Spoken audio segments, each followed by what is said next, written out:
warahmatullahi wabarakatuh. Selamat pagi. Yang saya hormati Ibu Dr. Hajah Syamsida MPD selaku dosen dari mata kuliah Perkembangan Peserta Didik dan teman-teman sekalian. Perkenalkan, saya Nadira Haini Basar dengan NIM 210208502001. Pada kesempatan kali ini, saya akan membahas mengenai analisis kasus putus sekolah karena bullying. Langsung saja pada pembahasan materi yang pertama, yaitu karakteristik dari peserta didik. Karakteristik peserta didik dapat diartikan keseluruhan pola kelakuan atau kemampuan yang dimiliki peserta didik sebagai hasil dari pembawaan dan lingkungan, sehingga akan menentukan aktivitasnya dalam mencapai cita-cita atau tujuannya. Karakteristik peserta didik adalah latar belakang pengalaman yang dimiliki oleh peserta didik termasuk aspek-aspek lain yang ada pada diri mereka, seperti kemampuan umum, ekspektasi terhadap pembelajaran, dan ciri-ciri jasmani serta emosional siswa yang memberikan dampak terhadap keaktifan belajarnya.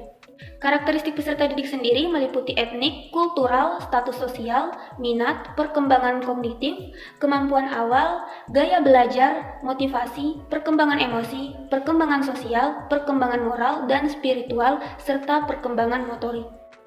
Seorang pengajar sangat penting untuk memahami karakteristik siswa guna untuk mempermudah guru dalam melakukan tugasnya di dalam kelas.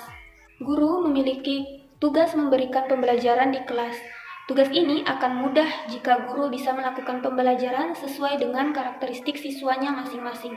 Sesuai dengan judul yang dibahas kali ini mengenai bullying atau segala bentuk penindasan atau kekerasan yang dilakukan dengan sengaja oleh satu orang ataupun sekelompok orang yang lebih kuat dan berkuasa terhadap orang lain dengan tujuan untuk menyakiti dan dilakukan secara terus-menerus.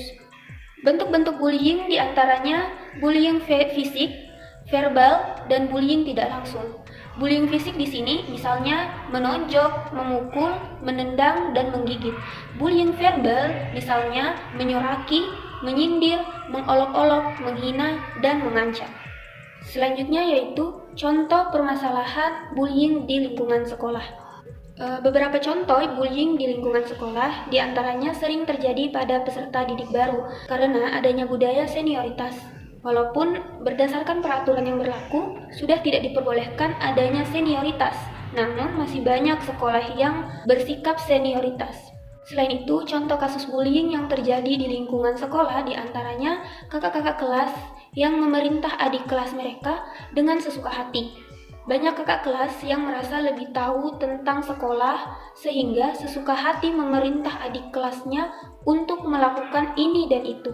Kemudian melakukan pemalakan, meminta uang secara paksa kepada orang lain karena merasa ditakuti oleh orang lain. Mereka biasa melakukan kegiatan tersebut secara berkelompok. Banyak anak yang menjadi korban tetapi tidak berani untuk melaporkan kepada pihak sekolah karena sudah diancam sebelumnya. Dan contoh berikutnya mengenai bullying di lingkungan sekolah adalah dengan melakukan tindakan konyol yang seharusnya tidak pantas dilakukan. Hal ini biasa terjadi pada peserta didik baru yang melewati masa pengenalan lingkungan sekolah atau MPLS, kegiatan yang dipandu oleh para pengurus OSIS. Hal konyol tetapi memalukan sering diberlakukan sebagai bentuk hukuman. Contohnya seperti menyatakan cinta kepada kakak kelas. Selanjutnya kita membahas mengenai apa sih itu bullying dan apa sih dampak dari bullying itu sendiri. Menurut Vianney 2016 menjelaskan bahwa bullying adalah perilaku agresif yang disengaja menggunakan ketidakseimbangan kekuasaan atau kekuatan. Seseorang yang melakukan bullying dapat melakukan hal-hal seperti memukul, mendendang, mendorong, meludah, mengejek, menggoda, penghinaan, dan mengancam keselamatan orang lain. Perilaku bullying memiliki dampak seperti memberi rasa tidak aman dan nyaman, membuat para korban bullying ini merasa takut dan terintimidasi, merasa rendah diri, serta tidak berharga. Korban bullying sulit berkonsentrasi dalam belajar, tidak tergerak untuk bersosialisasi dengan lingkungannya, pribadi yang tidak percaya diri dan sulit berkomunikasi. Selain itu, dampak lebih berat dari korban bullying adalah dapat berujung ke tindakan bunuh diri menurut Muhammad 2016 dan Sinoko 2016. Selanjutnya, solusi dari permasalahan-permasalahan bullying di lingkungan sekolah. Seperti yang diketahui bahwa bullying adalah peristiwa yang wajib dicegah sedini mungkin karena bullying ini akan berdampak buruk pada korban dan pelaku. Terdapat beberapa usaha pencegahan bullying yang dikutip dari laman Direktorat Sekolah Menengah Pertama, Kemendikbud Republik Indonesia. Yang pertama adalah sosialisasi pemahaman perundungan di lingkungan sekolah. Satuan pendidikan harus bisa memberikan pemahaman mengenai perundungan kepada seluruh warga sekolah, baik guru, tenaga pendidik, hingga peserta didik. Pemahaman terkait perundungan ini dapat dimulai dari hal-hal kecil, seperti ketika amanat pembina saat melakukan upacara sekolah, edukasi perundungan oleh guru di dalam kelas, ataupun pembuatan poster-poster terkait perundungan yang dipajang di lingkungan sekolah. Yang kedua, sensitif terhadap situasi dan kebutuhan korban. Seluruh komponen sekolah harus dilatih untuk memiliki rasa simpati dan juga empati kepada warga sekolah lainnya, dengan cara memperhatikan ciri-ciri seseorang yang mengalami perundungan dan menawarkan bantuan yang sesuai. Ciri-ciri ini dapat dilihat dari korban perundungan seperti ia merasa sering cemas, sering menyendiri, tidak percaya diri, atau bahkan memiliki luka fisik atau memar di tubuhnya. Jika melihat hal tersebut, lakukan pendekatan dengan korban untuk mengetahui detail perundungan lebih lanjut. Setelah itu, beri korban dukungan agar bisa bangkit melawan perundungan yang dialami.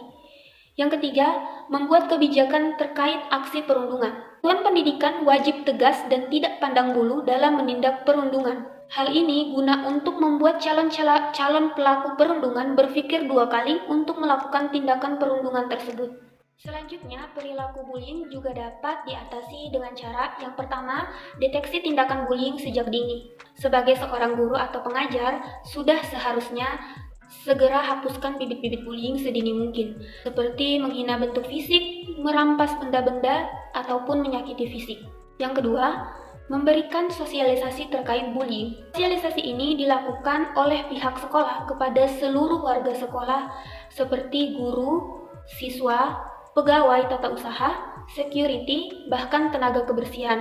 Bentuk-bentuk sosialisasi yang dapat dilakukan dengan cara menempelkan poster-poster anti-bullying, menyelipkan pesan-pesan anti-bullying dalam pembelajaran atau ketika kepala sekolah ataupun guru memberikan amanat pada saat upacara bendera berlangsung.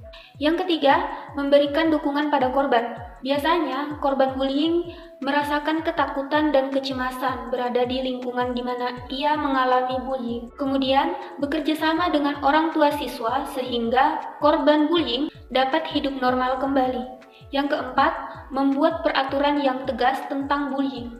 Selain korban, pelaku juga harus diberikan treatment supaya tidak terus terulang. Peraturan ini bisa dimulai dari level peraturan kelas hingga level peraturan sekolah.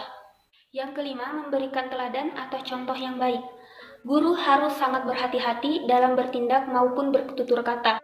Jangan sampai suka memberikan hukuman verbal yang tanpa disadari sudah masuk dalam kategori pembulian. Yang keenam, mengajarkan siswa untuk melawan bullying. Salah satu caranya adalah dengan berani melaporkan tindakan bullying terhadap gurunya. Dengan begitu, guru dan pihak sekolah akan dapat segera mengambil tindakan untuk menghentikan pembulian. Yang ketujuh, membantu pelaku menghentikan perilaku buruknya.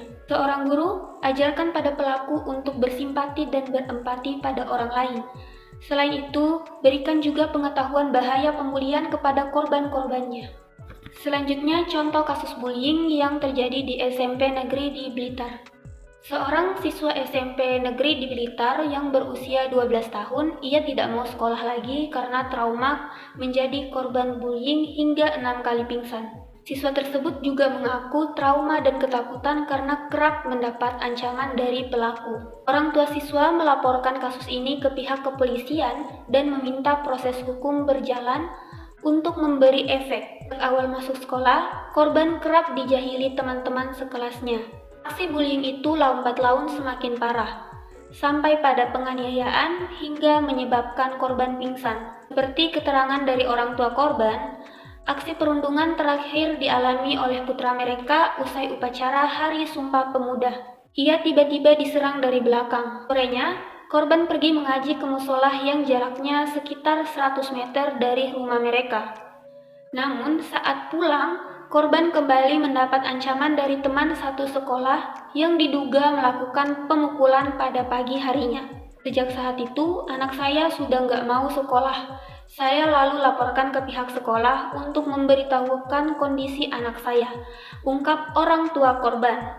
Keterangan yang disampaikan pihak sekolah, mereka telah memanggil beberapa pelajar yang diduga terlibat dalam aksi bullying itu. Namun, hasilnya tak ada satupun yang mengaku. Mendengar kabar itu, korban bilang pada orang tuanya semakin ketakutan dan ingin pindah sekolah. Pada orang tuanya, korban baru mengakui jika sering dipukul, ditendang, sampai dibanting.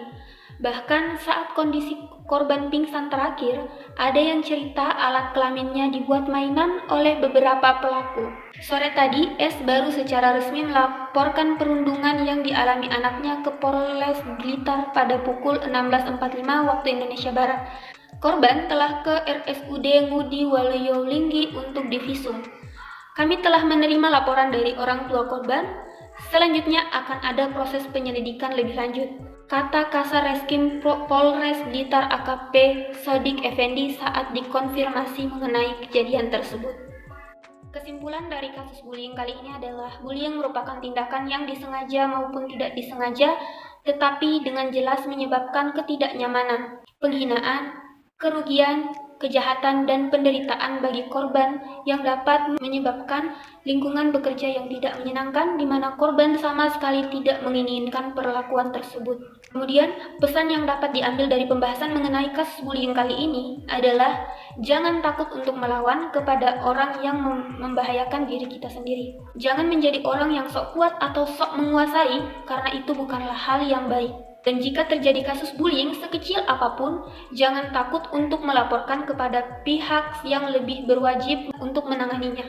Sekian presentasi dari saya mengenai analisis kasus bullying yang terjadi di lingkungan sekolah. Lebih dan kurangnya mohon dimaafkan. Wabillahi taufiq wal hidayah. Wassalamualaikum warahmatullahi wabarakatuh.